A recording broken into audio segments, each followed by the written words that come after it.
సమర్థ సద్గురు సాయినాథ్ మహారాజ్కి జై. సాయి భక్తులందరికీ నమస్కారం అండి. మన సాయినాథుని దయ వల్ల అందరూ సంతోషంగా ఉండాలి అని మనస్ఫూర్తిగా కోరుకుంటూ ఈ వీడియో స్టార్ట్ చేస్తున్నాను. ఇక ఈ రోజు వీడియోలో మనం చూడబోయేది ఏంటంటే, బిడ్డ నీతో మాట్లాడే తీరాలి, ఈ 3 విషయాలన్నీ నీకు తెలపాలి, తప్పకుండా అశ్రద్ధ చేయకుండా విను అని చెప్పి బాబా గారు మనకు ఒక 3 విషయాలు చెప్పాలని మంచి సందేశంతో వచ్చారండి. ఆ సందేశాలు ఏంటి, ఏం చెప్పబోతున్నారు అని బాబా మాటలో వినబోయే ముందు మన ఛానల్ ఎవరైనా ఫస్ట్ టైం కానీ చూస్తున్నట్లయితే సబ్స్క్రైబ్ చేసుకుని బెల్ యాక్టివేట్ చేసి ఆల్ అనే ఆప్షన్ని క్లిక్ చేయండి. నేను కొత్త వీడియో పెట్టిన వెంటనే నోటిఫికేషన్ వస్తుంది. అలాగే మన వీడియోస్ నచ్చినట్లయితే తప్పకుండా లైక్ చేసి సపోర్ట్ చేయండి ఫ్రెండ్స్. ఇక బాబా గారి సందేశానికి వస్తే, తల్లి నీతో ఒక 3 విషయాలను తెలపాలి. ఆ 3 విషయాలను తెలపడానికి నేను వచ్చాను.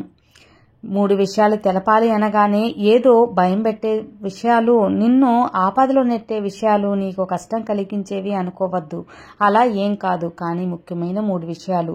వాటిని జాగ్రత్తగా విని తెలుసుకుని ఆచరించిన పక్షంలో నీకు తప్పకుండా సంతోషం అనేది మిగులుతుంది, నీ కోరిక అనేది తీరుతుంది.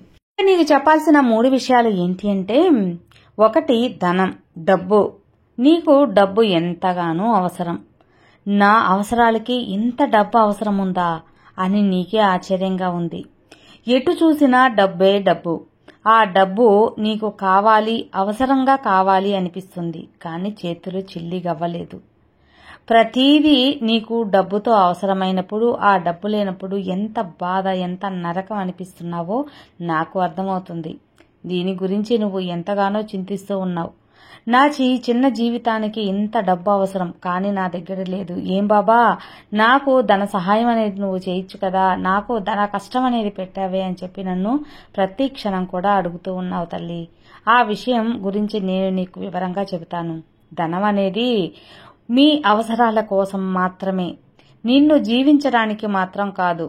ఈ కాలంలో తప్పకుండా జీవించటానికి ఆధారం అనేది తప్పకుండా డబ్బు కావచ్చు, కానీ డబ్బే ముఖ్యం, డబ్బే లక్ష్యం, డబ్బే జీవితం కాదు. డబ్బు కాకుండా జీవితంలో ఎన్నో విషయాలున్నాయి. ఆ విషయాలన్నింటినీ మనం సక్రమంగా ఆచరించి పాటించి నడుచుకున్నప్పుడు తప్పకుండా మనకు ఆ డబ్బే మనకు దగ్గరికి వస్తుంది. నువ్వు వెతుక్కుంటూ వెళ్లాల్సిన అవసరం కూడా లేదు తల్లి. నారు పోసిన వాణ్ణి నీరు పోస్తాను కదా, నీ అవసరాలకి తగ్గ ధనం అనేది నీకు చేకూరుతుంది, సంతోషంగానే ఉంటావు. కాబట్టి డబ్బు గురించి నువ్వు ఎప్పుడు కూడా దిగులు పడకూడదు. నువ్వు జీవించాలి అని ఒక పట్టుదలతో నీ లక్ష్యం వైపు దూసుకు వెళ్లి నీ ప్రయత్నాలన్నీ చేస్తున్నప్పుడు తప్పకుండా ఆ డబ్బు అనేది నిన్ను చేరుకుంటుందమ్మా. ఇక 2వది నీ కష్టాలు నేను అనుభవించలేకపోతున్నాను బాబా. ఒక సమస్య పోతే ఒక సమస్యతో సమస్య తీరిపోయి ప్రశాంతంగా ఉందాము అనుకునే లోపల మరొక సమస్యతో నేను ఎంతగానో సఫర్ అవుతున్నాను, బాధపడుతున్నాను, దానివల్ల నేను ఇబ్బంది పడుతున్నాను అని చెప్పి నువ్వు ఎన్నో అనుకుంటూ ఉంటావు.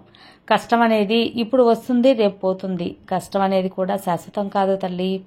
కష్టం వచ్చిందని కృంగిపోకుండా దాన్ని తట్టుకుని నిలదొక్కుని నిల్చున్నవాడే నిజమైన మనిషి. కష్టం అనేది వచ్చేది ఎందుకు అంటే, వాళ్ళు తట్టుకోగలుగుతారు అనే వాళ్ళకి మాత్రమే భగవంతుడు ఇస్తాడు. అంటే భగవంతుడు నిన్ను ఎంచుకున్నట్టే కదా.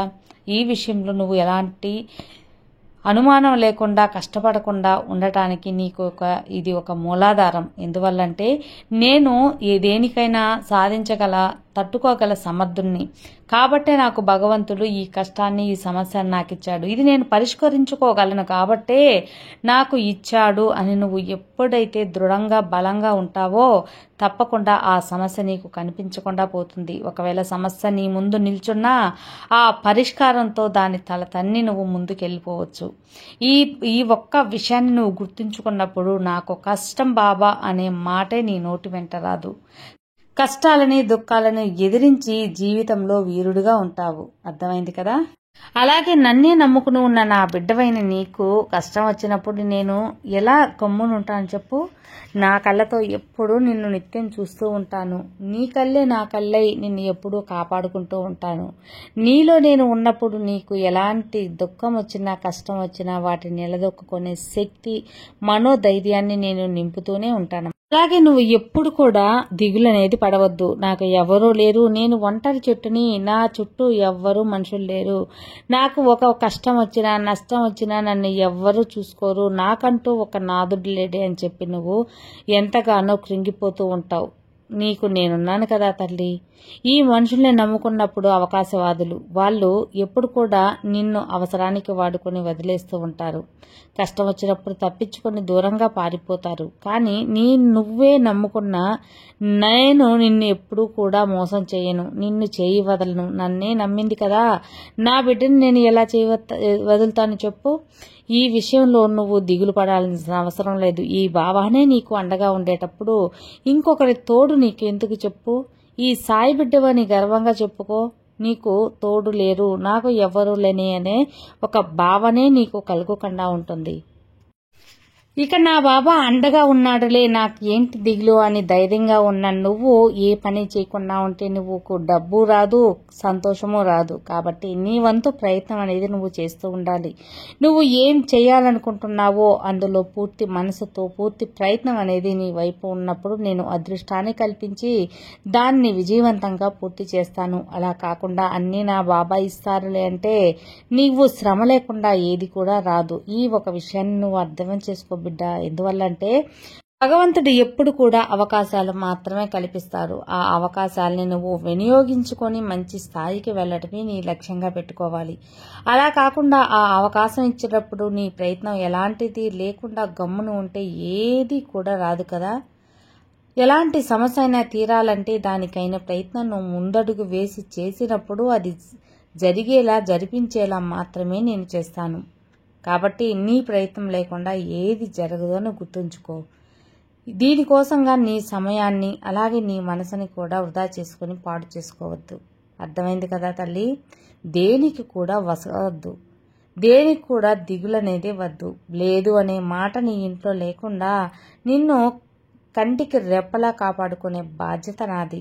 ఈ సాయిని నమ్ముకున్నావు, చేయి వదులుతానా చెప్పు. నీ సాయి నీతోనే ఉంటాను. నీ బాబా నీతో ఉండగా నీకు భయమెందుకు తల్లి. సర్వే జనా సుఖినో భవత్తు. జై సాయిరాం.